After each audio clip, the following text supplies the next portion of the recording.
Love sex और धोखा में आपका स्वागत है। सच्चे रिश्तों की अनसुनी कहानियां। ये कहानियां किसी फिल्म की नहीं है, ये हमारे ही सुनने वालों की हैं। रियल लोग, रियल रिश्ते, रियल प्रॉब्लम्स। हम बस उनकी आवाज बनते हैं ताकि आप उनके दर्द, उलझन और सवालों में खुद को देख सकें। आज की कहानी एक 18 साल के युवक की है। एक रेडिट पोस्ट से ये कहानी हमें मिली है। एक कंसेंशुअल हुकअप कैसे एक भयानक सपने में बदल गया, जिसमें धमकियां और जबरदस्त मेंटल स्ट्रेस शामिल था। आज हम इस पूरी स्थिति को, इसके समाधान और इसके जो इमोशनल पहलू हैं उन्हें समझने की कोशिश करेंगे। तो कहानी शुरू होती है एक कंसेंशुअल हुकअप से। एक 18 साल का लड़का M18 और एक 22 साल की लड़की F22। उम्र का फासला है थोड़ा। लड़का, जैसा उसने पोस्ट में लिखा, नीट की तैयारी कर रहा था। मतलब बिल्कुल रिलेशनशिप के मूड में नहीं था। हाँ, ये इम्पोर्टेंट पॉइंट है। वो अपने करियर पर फोकस था। बिल्कुल। लड़की ने, F22 ने, हुकअप के लिए पूछा। लड़के ने हाँ कह दिया, शायद ये सोचकर कि चलो बाद में देखेंगे। पोस्ट में साफ लिखा है कि सब कुछ सहमति से हुआ। कंसेंट था। हाँ, और उसके पास चैट के स्क्रीनशॉट्स भी थे सबूत के तौर पर। तो यहाँ पहली चीज जो दिखती है वो कंसेंट और इमोशनल एक्सपेक्टेशंस का अंतर है। हाँ, हुकअप कंसेंशुअल था, पर बाद में जो भावनाएं जुड़ी वो अलग थी दोनों की। एग्जैक्टली। पोस्ट कहता है कि हुकअप के बाद लड़की इमोशनली अटैच हो गई। लड़के ने क्लियर किया कि भाई मैं रिलेशनशिप नहीं चाहता, और पोस्ट के हिसाब से लड़की मान भी गई शुरू में। अच्छा, मान गई थी। हाँ, लिखा तो यही है।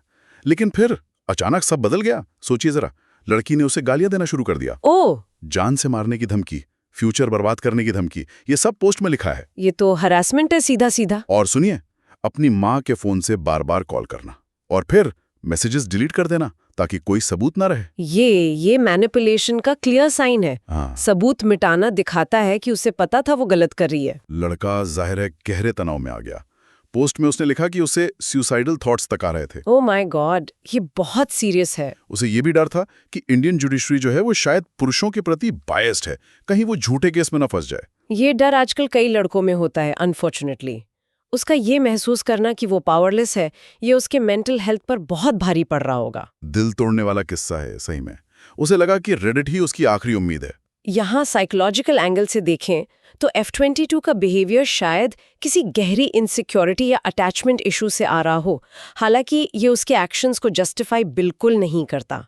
माफ कीजिए, लेकिन इस लेवल की मैनिपुलेशन और धमकी को किसी भी एंगल से जस्टिफाई नहीं किया जा सकता। ये गुस्सा नहीं है, ये इमोशनल अब्यूज है, सीधा सीधा भावनात्मक शोषण। तो फिर क्या हुआ? उसे इस नाइटमेयर से निकलने का रास्ता कैसे मिला? पोस्ट में क्या लिखा है? पोस्ट के मुताबिक रेडिट पर लोगों ने उसे हिम्मत दी, कहा कि अपने पेरेंट्स को बताओ। और उसने बताया? हाँ, उसने अपने माता पिता को सब बताया। ये बहुत बड़ा कदम था उसके लिए। बिल्कुल। पेरेंट्स का रिएक्शन क्या था? पोस्ट में लिखा है कि माँ बहुत गुस्से में थी, जो कि स्वाभाविक है, पर उन्होंने तुरंत सिचुएशन को संभाला, विवेक दिखाया। अच्छा, कैसे? उन्होंने फौरन किसी उच्च पदस्थ मंत्री और एक वकील से संपर्क किया। ये दिखाता है कि गुस्से के साथ साथ सही एक्शन लेना कितना जरूरी है। वाह, मतलब पूरी तैयारी के साथ। हाँ, परिवार फिर लड़की के घर गया पूरे सपोर्ट के साथ। पोस्ट में लिखा है कि लड़की उन्हें देखकर डर गई। डर तो गई होगी। और उसने लिखित में अपनी गलती मानी, रिटन अपॉलॉजी दी। अच्छा, लिखित में? हाँ, और लड़के की माँ ने उसे चेतावनी भी दी कि आगे से विक्टिम कार्ड खेलने की कोशिश ना करें। ये दिखाता है कि मुश्किल वक्त में परिवार का साथ कितना जरूरी होता है। माँ का वो गुस्सा और फिर तुरंत एक्शन, कमाल है। बिल्कुल। और वो बात जो लड़के ने लिखी, if you are on the right side never fear someone, ये शायद इसी अनुभव से सीखा उसने। धैर्य और हिम्मत दोनों लगे इसमें। पोस्ट के आखिरी में वो लिखता है कि अब वो स्ट्रेस फ्री है, पढ़ाई पर फोकस कराए, लेकिन उसे अपनी माँ के दुख का एहसास है और अपनी गलती का भी। उसने लिखा भी है, सॉरी मॉम। ये मैच्योरिटी है।